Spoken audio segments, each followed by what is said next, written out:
ever notice how the mentality of a New York nigga is?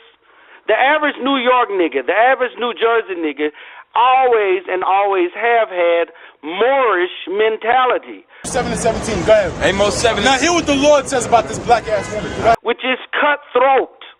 They will cut your throats and not give a damn about you. You're gonna be stomped the fuck out. These people are the same people that long ago came from Africa, not just from Morocco. They came to our continent. We gave them land. We didn't fight with nobody. But we were viewed as weak. And this is the way Moors are even to this day. And you'll notice a lot of Moorish men, they just happen to be over 6 feet and bald head. Listen to them. You'll hear them constantly talking about how a woman ain't shit. A man likes long hair. That's even in the scriptures. Yeah. Long hair is a glory unto a woman. And I mean, that's a beautiful thing on a woman, okay? But this black bitch tries to convince you that it's cool, like you should be lusting after a mini fro, okay? Okay, that's what, why don't you like the way your sisters look? Bitch, that shit looks stink. And then you got the nerve to perm the little shit that you got and dye it blonde. And then put some braids on that shit. And then the braids start back here, in the back of the fucking head. Come on, man. Don't trust no bitch. A bitch ain't this, a bitch ain't that. A woman ain't a woman. You can't trust no woman, so forth and so on. When you hear motherfuckers talk like this, you're listening to Moorish men who have been scarred by their Moorish women. Let me see. Who chooseth me must give and hazard all he hath. Must give. For what? For lead? Hazard for lead? This casket, my friends, threatens. Men who hazard all do it in hope of fair advantages. A golden mind stoops not to show up dross, eh? I'll then no give no hazard aught for lead, huh?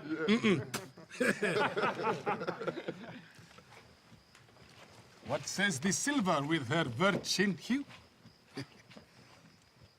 Who chooseth me shall gain as much as he deserve. Pause there, Morocco. And weigh thy value with an even hand, huh? I do in birth deserve her, and in fortunes, and in graces, and in qualities of... What if I stray no further but choose here?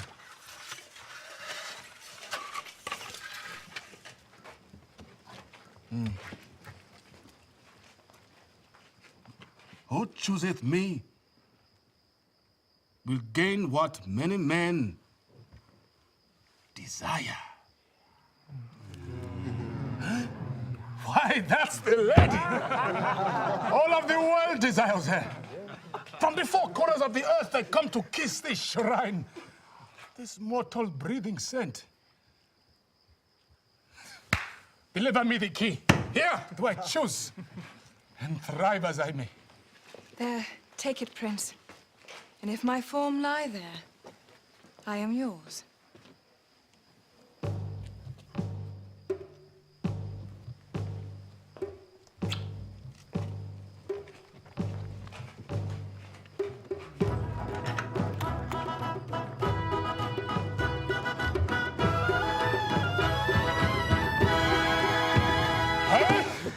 Came here, and those who ushered the whites here were Moors, and they are the ones who created New York. Now, you know, if in Shakespeare's plays and whatnot, and when they speak on Othello, it's interesting that Othello was over 6 feet tall, bald-head, black man. And this is the image of most Moors. Look at your movie stars. Almost all of them have a bald head. Almost all of them are 6 feet tall. Look at all of your rap artists. Almost all of them are from Jamaica. And why is that? Jamaica, the islands, Barbados, all of these islands that are not nowhere, you know, near being true Americans. Where did that come from?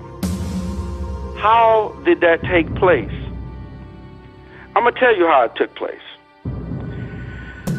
When the Europeans came to our country, one of the interesting things that they did was they made pacts and covenants and treaties with the Moors.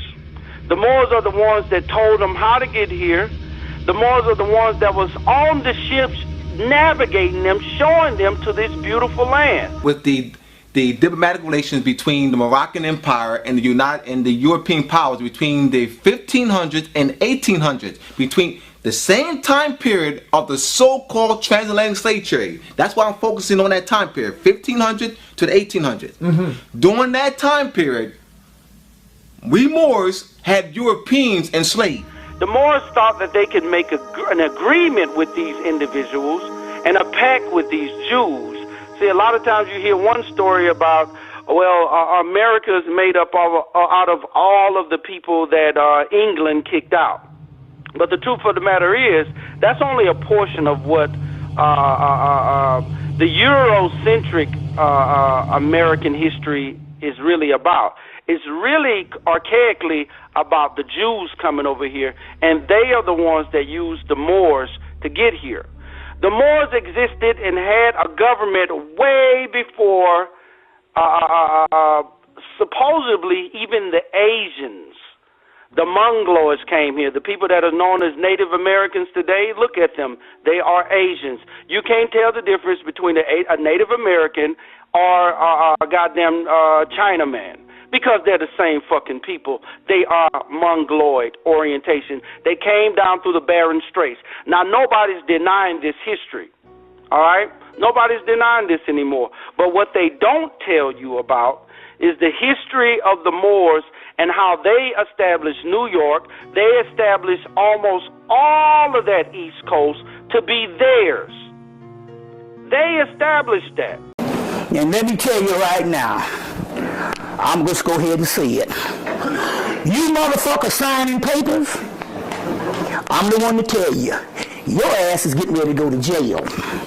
Because you're some greedy ass motherfuckers and you're signing papers. Now let me let you in on the deal. Yes, you are. You have no proper cause to arrest me.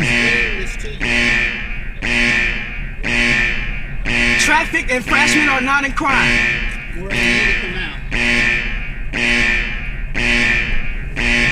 A person driving an automobile cannot be stopped to see if he or she is licensed to drive unless there is a reasonable suspicion the person has engaged in a criminal.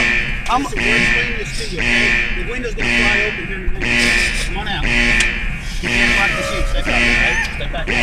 No, I'm not gonna do that. No, I'm not gonna do anything. Relax. Just walk back Alright, let me get down with this shit. Because they just locked up a whole goddamn church in Atlanta last year and gave them niggas 40 years. So you fuck around with all these fast-wearing motherfuckers that don't know what the fuck they're doing, your ass going into jail. So let me go into history on how they done set this shit up on your ass. Because certain things need to be told. Now, I avoided this shit for the last 3 years, but goddamn it, let's go with it. Don't sign no fucking papers under no Moroccan Empire. Because as of March, when they sent them 3 black guys to jail for trying to blow up the so-called World Trade Center, we know it's a lie. You are now on the terrorist list. Now, let me break this shit down to you. They started with the Blackstone Rangers in the 1980s. In 1985, one of the guys was in jail, and he made a deal with Gaddafi to blow up a building. Gaddafi being a part of Reagan organization. See, let me explain something. There's no such thing as enemies. That Ahmadinejad works for Obama now. They're all together. That Kim Jong motherfucker in Korea, whoever, didn't know that in 2004, didn't America give them motherfuckers $1 billion food aid? Wait a minute, now these supposed to be the enemies. And they gave them $1 billion food aid. All right? So when Gaddafi was doing his shit, the Blackstone Rangers, the guy made a deal with the Blackstone Rangers with the Gaddafi thing. That's the setup. So that became the first terrorist. So the Blackstone Rangers was L. Rookins or whatever. Whatever was it, the L. Rookins, whatever. Yeah, okay. The guy was in jail and made the thing. Now listen to this shit. Now I ain't going with some bullshit. I'm going with some bullshit we got caught up in Atlanta. So I'm not doing some theory. And because I'm able to travel the country, I'm telling you, they locking up Moors every month. Locking them down. Now watch the shit. When we were in Atlanta in 1993, the Empress came to town and she dropped off these papers, which would later on become the Uniform Commercial Code, the UCC, and all this type of stuff. And gave us a list so you're going to get this much money from the government and all this shit. We just sign up all this shit. And my brother said, wait a minute, now hold on now. You mean to tell me that I'm going to petition this damn devil to give me some doggone money? And right now we're in the height of crack cocaine and everything that's going on, and they got gang warfare, and all of a sudden I'm going to get paid off. Wait a minute, hold on. My spirit don't even deal with that shit. All right. So they came in, they dropped off these papers, niggas started losing their houses. We were the first people in Atlanta to deal with this shit. Niggas started losing their houses in Atlanta. Okay. UCC, so the government in 2000 to 2003, 2004, they decided to really hook us in. They gave a sister named TRAL the right the IRS gave out money to people up under her from in Charlotte and also to a brother in South Carolina. And they gave money to black people with the UCC for 3 years. They only did it because they had to make a case. See, in order to say you defraud the United States government, they got to have a case to defraud. And in order to do that, they got to give out money. So they gave out money. They came in and locked her up, put her under house arrest, locked up in jail, then put her under house arrest, and then told her, you free to go. Wait a minute, hold on. How you going to say this woman defraud the United States government, what she getting, but then you going to say you free to go? Because they didn't need to keep her in jail. They only needed to make a case of fraud. Okay, so that's lesson number 2. So the Blackstone Ranger thing from 1985 was too far in the past. They needed something for this generation with this stuff. So therefore, they had to hem them brothers up in 06 down in, the brothers was supposed to blow up the World Trade Center. Miami 7 or what have you, to blow up the World Trade Center. And when they sent us those brothers the other week, congratulations, your ass is under the goddamn terrorist list. See what I'm saying? Now you fuck around and start signing the papers and shit, be laughing at your fucking ass. Because it's all some shit. You see what I'm saying? It's all bullshit. You see what I'm saying? They even, I mean, Condoleezza Rice, Colin Powell even signed off and made certain people ambassadors. All this shit is a scheme. They give you this stuff, they give you these privileges, they're only ceremonial so that they can make this scheme up for the simple fact that the regular people go to jail behind this shit. But you're now officially under the Terrorist Act. You see what I'm saying? So you can enter at your own risk. You can listen to these niggas out here all you want to. I'm telling you, you going to jail. Now, I'm not telling you shit. I'm telling you, they came in last year and they locked up a whole church of niggas. A whole church. Everybody but the preacher. Because the preacher was the agent. You see what I'm saying? So the government is on this stuff. You see what I'm saying? They've declared a war against the Moors for the simple fact that the Queen Elizabeth understands one thing. That she cannot break her bloodline because the niggas entered into her bloodline doing Spain. You see what I'm saying? In Seville. I guess it's coming from Queen Charlotte. And they mad about it.